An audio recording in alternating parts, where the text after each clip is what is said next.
La enseñanza principal de este pasaje es que la salvación es un don de Dios y que en su primera etapa tiene lugar por medio de un acontecimiento en el que el hombre es necesariamente pasivo, ¿verdad?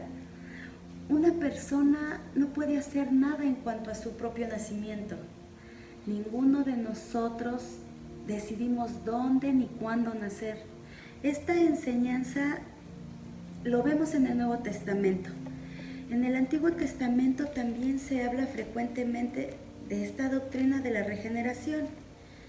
Aquí solamente vamos a ver un texto y vamos al libro de Ezequiel, capítulo 11,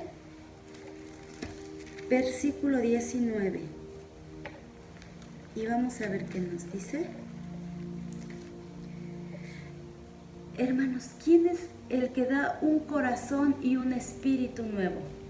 ¿Quién es el que quita el corazón de piedra y nos da un corazón de carne? Vamos a leer: y les daré un corazón y un espíritu nuevo pondré dentro de ellos, y quitaré el corazón de piedra de en medio de su carne, y les daré un corazón de carne. Amén. ¿Es una obra de Dios o es una obra del hombre? La iniciativa de la regeneración pertenece solamente a Jesucristo y se efectúa por medio del Espíritu Santo, ¿verdad? Dos citas en el Evangelio de Juan, capítulo 1. Vamos a ver el 13. Y dice: los cuales no son engendrados de sangre, ni de voluntad de carne, ni de voluntad de varón, sino de Dios. Amén. Vamos al capítulo 3, versículo 5, y dice: de cierto te digo, que el que no naciere de agua y del Espíritu, no puede entrar en el reino de Dios. Bien. No es posible entender o explicar racionalmente este cambio, pero los resultados son evidentes, hermanos. Y ahí en el mismo pasaje, en el 3, versículo 8, nos dice: el viento sopla de donde quiere y oyes su sonido, mas ni sabes de dónde viene ni a dónde va. Así es todo aquel que es nacido del Espíritu. Amén, amén, amén. El viento es la misma palabra griega que significa viento como espíritu. Y la finalidad de este versículo es mostrar el carácter soberano de la regeneración. Cómo el Espíritu Santo obra en el hombre como Él quiere. Y toma esta ilustración, tomar el viento, para compararla con la obra del Espíritu Santo en el creyente. Dice que el viento sopla de donde quiere. Nosotros podemos explicar la dirección en que sopla el viento, o dónde nace, o a dónde llega. Pero cuando escuchamos el sonido del viento, no nos ponemos a cuestionar en lo más mínimo, ¿verdad? Lo único que percibimos es que está soplando. Bien, nuestro Señor le dice a Nicodemo: exactamente lo mismo sucede con la obra del Espíritu Santo. Bien. Indudablemente, hermanos, esta obra tiene mucho de misterioso, tal vez incomprensible, pero cuando vemos el fruto que se produce en el cambio que nosotros tenemos en el corazón y en la vida, no tenemos derecho a cuestionar nada, ¿verdad?, de la obra de Dios, del Espíritu Santo en nuestra vida. Y bien, hermanos, aquí otro significado del nuevo nacimiento. Nos dice la Escritura que este nuevo nacimiento es concebido desde arriba, es decir, del cielo. No ocurre por nuestra propia voluntad. Nicodemo necesitaba saber que para entrar al reino de Dios es necesario que una persona nazca de arriba. O sea, que el Espíritu Santo debía implantar en su corazón la vida que tiene su origen no en la tierra, sino en el cielo. Bien, hermanos, ahora vamos a nuestro segundo punto. Dice, ¿por qué es necesaria la regeneración? Y alguna respuesta, el porqué de esta necesidad. Vamos a Juan 3:3. ¿Quién es el que está afirmando? El que le está diciendo a Nicodemo que le es necesario nacer de nuevo. Jesús, el Hijo de Dios. Dios mismo es el que está dando esta afirmación. Y Jesús le dice al gran maestro de Israel, os es necesario nacer de nuevo, ¿verdad? Nicodemo tenía que nacer de nuevo, porque era el único modo que obtendría las bendiciones que aparentemente buscaba cuando vino a Jesús por la noche, ¿verdad? Bien, si Nicodemo no nace de nuevo, no puede ver el reino de Dios. Amén. ¿Cuál es la principal intención de las palabras de nuestro Señor Jesucristo? Eran penetrar en la mente y en el corazón de Nicodemo. Nicodemo tenía un velo que no lo dejaba ver. Era maestro de Israel. Tal vez era el mejor de su tiempo, ¿verdad? Sin embargo, no podía entender, y se lo dice el mismo Señor Jesucristo, aquí en el versículo 10. Respondió Jesús y le dijo, ¿eres tú maestro de Israel y no sabes esto? Y en el versículo 12,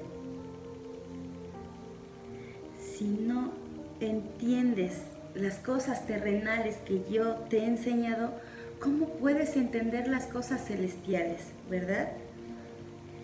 En otras palabras, Nicodemo necesitaba nacer de nuevo. Y esto es lo que le hace falta a Nicodemo y le hace falta a todos los hombres. Versículo 3 y 5. El 5. El que no naciere de agua y del Espíritu no puede entrar en el reino de Dios. Bien. Y ahora el porqué de esta necesidad. El mismo Señor Jesucristo nos da 3 respuestas básicas. Y respuestas que tienen que ver con el diagnóstico de la condición del hombre, ¿verdad? Número 1, el hombre es carne. Número 2, el hombre no puede ver. Y número 3, el hombre no tiene poder. El hombre es carne. Juan 3:6, vamos a ver. Dice, lo que es nacido de la carne, carne es. Y lo que es nacido del Espíritu, Espíritu es. Amén. Puede significar sencillamente que la naturaleza humana no tiene poder para producir vida espiritual. Ahí en Juan 1:13 ya nos los había afirmado. Dios de lo alto, que es del cielo, tanto en el Evangelio de Juan como en el resto de las Escrituras, nos muestra al hombre en su estado natural, estado que se debe a su pecado y a su rebeldía contra Dios. Tanto para Juan como para el apóstol Pablo, es un hecho de que la carne y la sangre no pueden heredar el reino de Dios. Nos dice ahí en 1 Corintios 15:50, dice, pero esto digo, hermanos, que la carne y la sangre no pueden heredar el reino de Dios, ni la corrupción hereda incorrupción. Amén.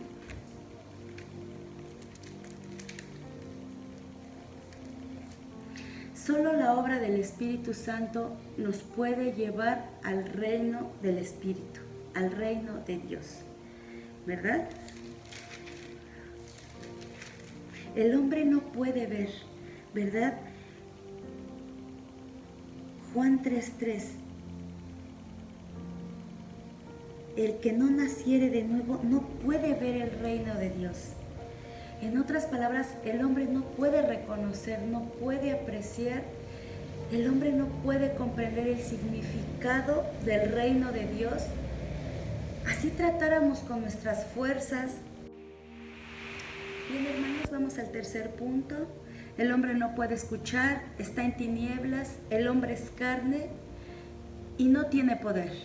Bien, en otras palabras, el hombre no puede entrar en el reino de Dios sin el nuevo nacimiento.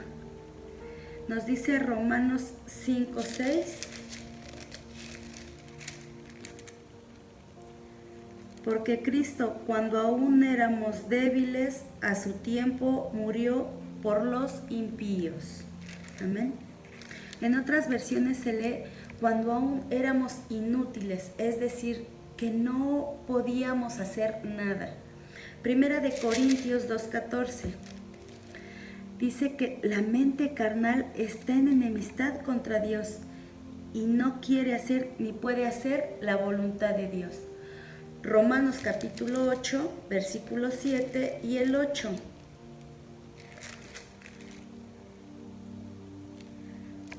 Dice, por cuanto los designios de la carne son enemistad contra Dios, porque no se sujetan a la ley de Dios, ni tampoco pueden, y los que viven según la carne no pueden agradar a Dios.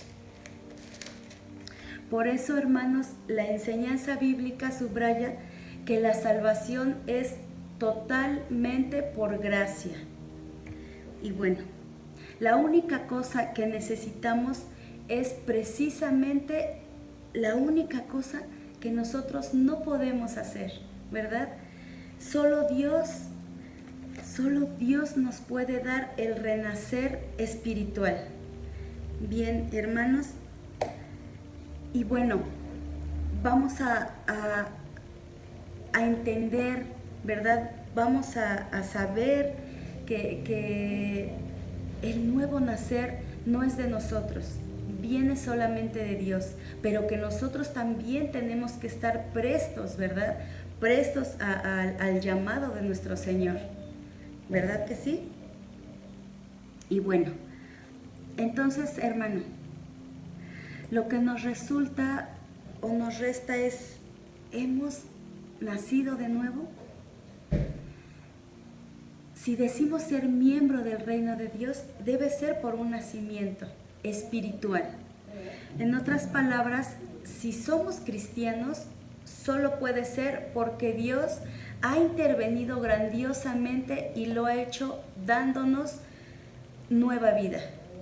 Y esta nueva vida debe manifestarse en señales y en pruebas, ¿verdad? Y lo que produce el poder transformador del nuevo nacimiento, ¿verdad? Cada uno de nosotros debemos de dar fe con nuestro vivir, con nuestro hablar, con nuestro andar, que realmente hemos nacido de nuevo. A veces es difícil, todas las cosas que vienen en la palabra de Dios y las platicamos tal vez y las analizamos y a veces decimos, son cosas tal vez tan pequeñas, pero para nosotros es una grande prueba, es algo que tenemos que dar a conocer, ¿verdad? Que nosotros sabemos que Dios solamente ha cambiado nuestras vidas y de eso lo tiene que ver las personas que viven contigo, las personas que están a tu alrededor, que viven por tu casa, tu familia. A veces es difícil, hermanos, pero no hay nada imposible. Cristo ya nos ha dado una nueva vida. Hemos nacido nuevamente en Cristo y por eso mismo, hermanos, vamos a dar fe de lo que Dios ha hecho en cada una de nuestras vidas. Hermanos, en esta hora le doy gracias a Dios por este tiempo que tuvimos y que ojalá que cada una de las cosas que escuchamos nos pueda servir para poder seguir creciendo en el Evangelio de nuestro Señor Jesucristo. Y vamos a hacer una oración para ser despedidos. Amén, amén. Señor, te damos gracias, Padre bendito. Te damos gracias por tu bondad, mi Señor, por tu grandeza, Padre, por tu fidelidad con cada uno de nosotros. Padre, te pedimos, mi Señor, que tú claves, Padre, en nuestro corazón, en nuestra mente, cada palabra de tu Evangelio, mi Señor, para ponerla por obra, Señor, para dar allá afuera, Padre, testimonio de que tú vives en cada uno de nuestros hogares, en cada una de nuestras vidas, mi Señor. Gracias por darnos el privilegio de nacer de nuevo, Padre bendito. Gracias te damos, mi Señor. Bendice esta semana, Padre. Bendice a cada uno de los hogares, mi Señor. Nos ponemos en tus manos, Padre, en todo momento. Agradecemos tu amor y tu paciencia, Señor, también con cada uno de nosotros, Padre amado. Bendícenos, Señor. Gracias te damos por tu amor y por tu misericordia. En el nombre de tu Hijo Jesucristo, Padre bendito. Amén y amén. Hermanos, gracias y Dios les bendiga.